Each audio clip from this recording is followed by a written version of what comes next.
पौधा group of education में आपका हार्दिक स्वागत है।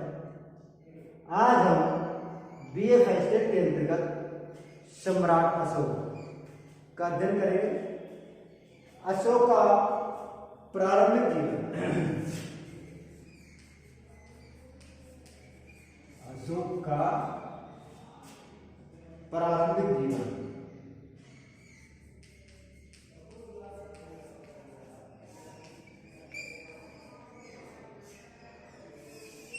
अशोक का प्रारंभिक जीवन बौद्ध परंपरा के अनुसार, बौद्ध परंपरा के अनुसार, बौद्ध परंपरा के अनुसार बिंदुसार के 16 रानियां, बिंदुसार के 16 रानियां और 101 पुत्र थे। यानी कि 16 रानियों के 101 पुत्र थे। यानी अशोक के पिता का नाम बिंदुसार था। अशोक के पिता का नाम बिंदुसार था और उसके 16 रानियां और 101 पुत्र थे। दिव्यावधान के अनुसार, दिव्यावधान के अनुसार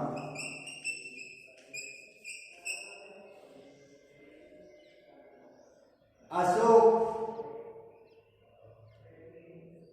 दिव्यावधान के अनुसार अशोक की माता का नाम सुभद्रांगी था। सुभद्रांगी था।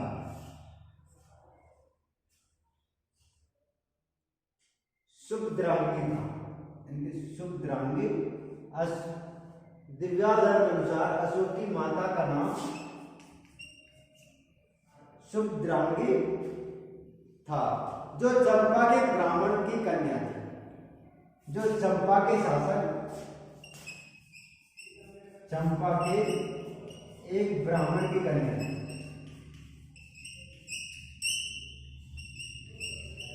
कन्या, यानी कि उसके पिता का नाम बिंदुसार और माता का नाम सुभद्रांगी था।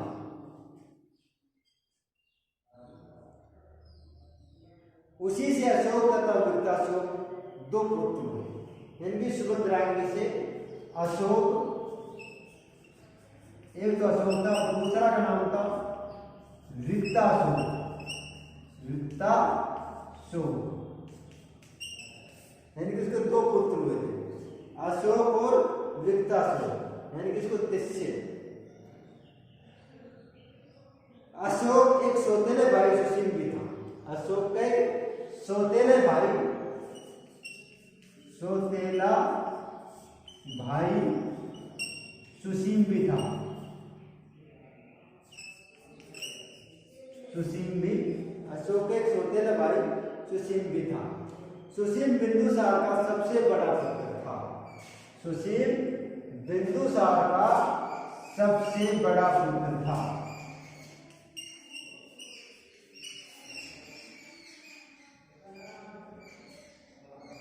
सभी राजकुमारों को शिक्षा साफ साफ दी गई। अस्त्र शस्त्र भी राजकुमारों में अशोक सबसे अधिक प्रतिभाशाली था। कुछ कथाओं के अनुसार सुशील को गद्दी पर बैठाना चाहता था। कुछ कथाओं के अनुसार बिंदुसार सुशील को गद्दी पर बैठाना चाहता था। बौद्ध परंपराओं के अनुसार अशोक ने अपने 99 भाइयों की हत्या कर दी। बौद्ध परंपरा क्या कहता है? अशोक अपने 99 भाइयों की हत्या करके गद्दी पर बैठा था। यानी कि अशोक अपने 99 भाइयों की हत्या करके गद्दी पर बैठा था।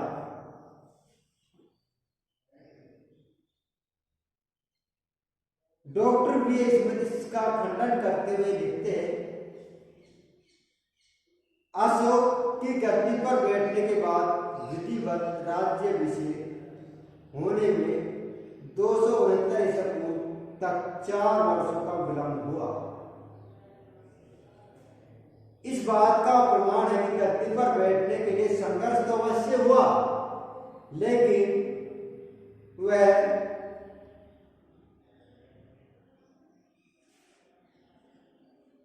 सुशील के प्रति था, लेकिन इतना रक्तपात हुआ इसका प्रमाण नहीं। यानी कि जब वो गद्दी पर बैठा था, अपने पिता की मृत्यु के 4 वर्ष बाद उन्होंने जो विलंब किया था, तो इससे पता चलता है कि युद्ध तो अवश्य हुआ और वह युद्ध सुशील के साथ हुआ। इसमें कितना नरसंहार हुआ इसके बारे में कुछ कहा नहीं जा सकता, कुछ अनुमान नहीं लगाया जा सकता।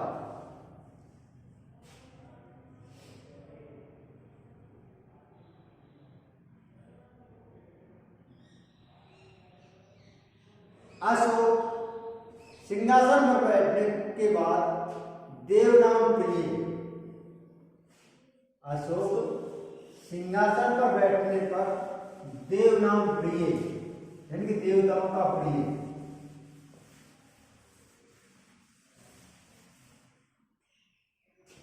और प्रियदर्शी, देवनाम प्रिय और प्रियदर्शी की उपाधि धारण की। प्रियदर्शी प्रेम से देखने वाला, इसका अर्थ होता है प्रेम से देखने वाला। और देवनाम प्रिय यानी कि देवताओं का प्रिय, देवताओं का प्रिय उपाधि धारण की थी। किसने की थी? अशोक ने। गद्दी पर बैठते ही अशोक के कलिंग विजय यानी कि अशोक की जो विजय है उसके बारे में अपन अध्ययन करते हैं।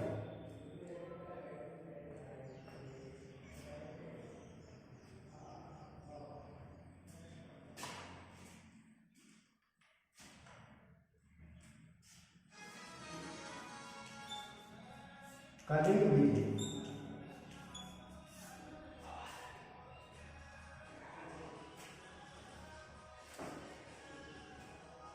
वर्तमान में यह दक्षिण उड़ीसा में स्थित है। कलिंग दक्षिण उड़ीसा में। अपने राज्याभिषेक के बाद अशोक ने अपने पिता और पितामह यानी कि दादा के अनुसार दिग्विजय की नीति अपनाई। यानी कि जिस प्रकार उन्होंने अपने पिता के समान अपने साम्राज्य को बढ़ाना चाहता था, इसी प्रकार अशोक भी अपने साम्राज्य को बढ़ाना चाहता था। और इसी समय कलिंग राज्य मगध साम्राज्य की प्रभुसत्ता को चुनौती दे रहा था।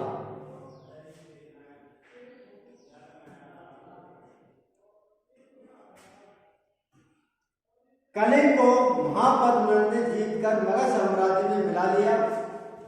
चंद्रगुप्त मौर्य के समय भी कलिंग पर मगध का ही अधिकार था,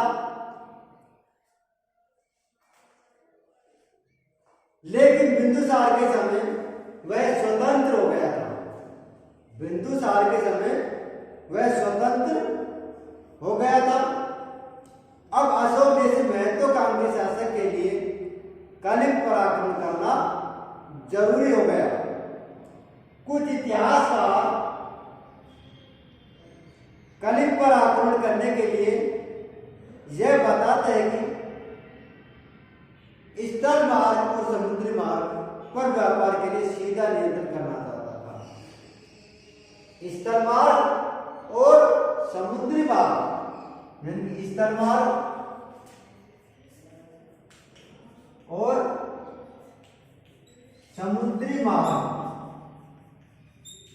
पर व्यापार के लिए सीधा संबंध बनाना चाहता था, सीधा नियंत्रण में रखना चाहता था। मेगास्थनीज के अनुसार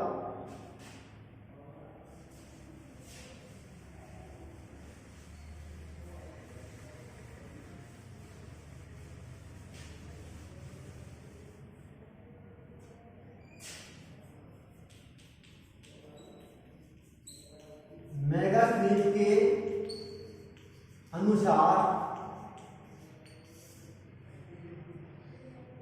कलिंग राज्य की सेना, मेगास्थनीज के अनुसार कलिंग राज्य की सेना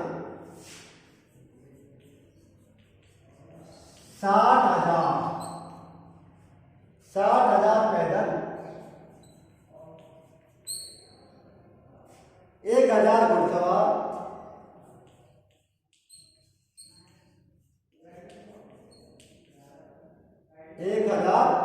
घुड़सवार, 700 हाथी,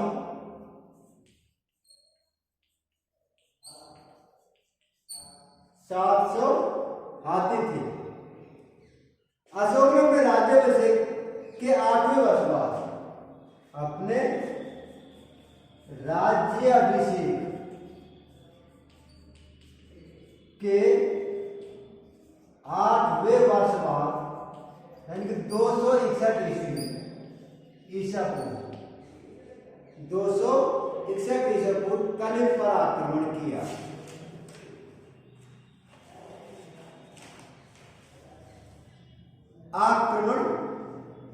कलिंग वासियों ने अपने प्रदेश की रक्षा के लिए घोर युद्ध किया, लेकिन मौर्य सेना के सामने टिक नहीं सके। इस युद्ध में 1 लाख लोग मारे गए, 1 लाख लोग मारे गए और 1,25,000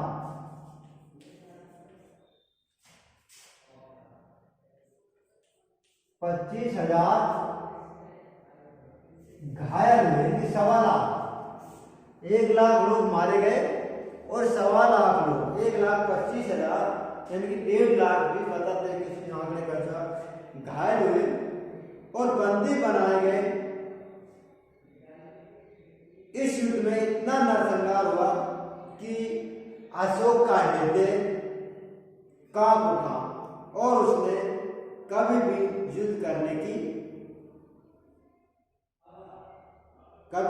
न करने की घोषणा की थी। यानी उसने युद्ध घोष के स्थान पर अशोक ने अपना धर्म परिवर्तन कर लिया, बौद्ध धर्म स्वीकार कर लिया और उसने इसके बाद बौद्ध धर्म के अंतर्गत अपना निर्वाचन, उसने इसके बाद कभी भी युद्ध न करने की घोषणा कर ली थी।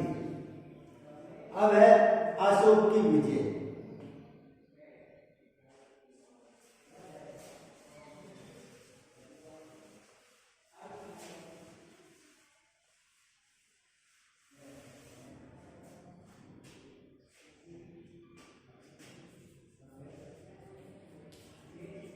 अशोक की विजय। राजतरंगिणी के अनुसार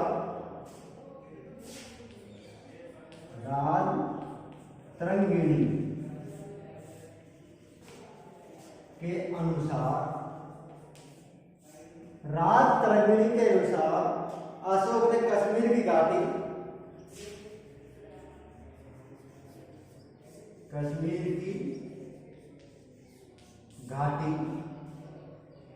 श्रीनगर की स्थापना की थी।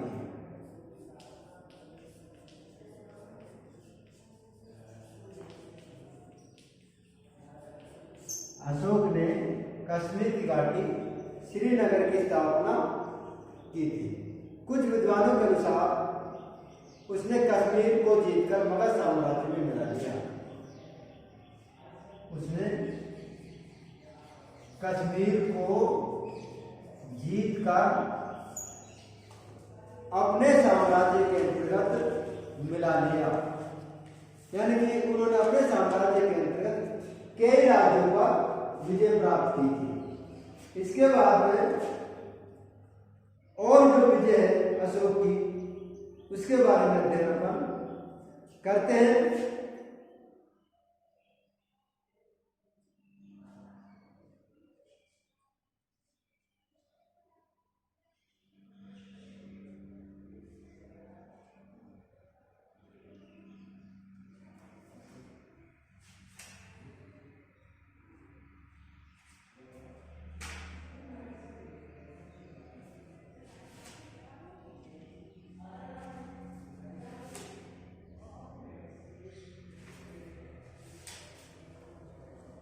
इनके अशोक का साम्राज्य विस्तार, इनके अशोक का साम्राज्य विस्तार कहाँ था, इनकी उसकी विजय कहाँ तक फैली हुई है।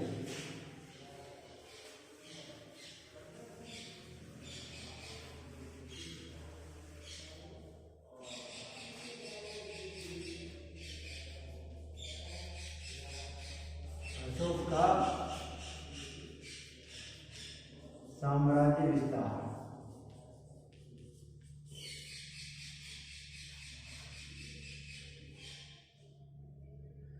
डॉक्टर राजबली पांडे के अनुसार, डॉक्टर राजबली पांडे, डॉक्टर राजबली पांडे के अनुसार अशोक ने कलिंग और कश्मीर को जीतकर, अशोक ने कलिंग और कश्मीर को जीतकर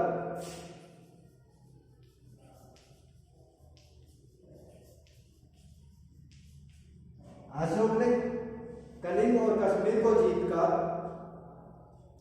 मौर्य साम्राज्य में मिलाया। अशोक का साम्राज्य हिंदू कुश से बंगाल की खाड़ी, हिंदू कुश से बंगाल की खाड़ी, हिंदू कुश से बंगाल की खाड़ी और हिमालय से लेकर मैसूर तक फैला हुआ था। हिमालय से लेकर मैसूर तक फैला हुआ था।